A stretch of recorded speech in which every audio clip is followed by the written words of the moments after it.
Indian national Congress പൂർണ്ണ സ്വരാജ് പ്രഖ്യാപിച്ചത് ഏത് സമ്മേളനത്തിൽ വെച്ചാണ്?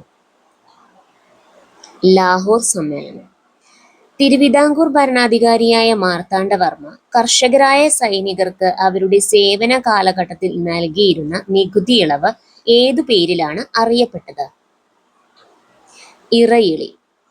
കേരളത്തിൽ ബ്രിട്ടീഷുകാരുടെ പ്രത്യക്ഷ ഭരണത്തിൽ കീഴിലുണ്ടായിരുന്ന പ്രദേശം?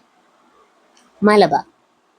1.25 കോടി മലയാളികൾ എന്ന ഗ്രന്ഥം രചിച്ചത്? എം ശങ്കരൻ നമ്പൂതിരിപ്പാട്.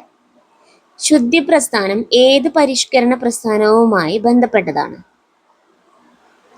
ആര്യസമാജം. 1925 ജൂണിൽ അഴീക്കൽ തീരത്തിന് 44 നോട്ടിക്കൽ മൈൽ അകലെ വെച്ച് കത്തിയമർന്ന കപ്പൽ കൊളംബോയിൽ നിന്ന് മുംബൈയിലെ ഏത് തുറമുഖത്തേക്കാണ് യാത്ര തിരിച്ചത്? നവശേവ.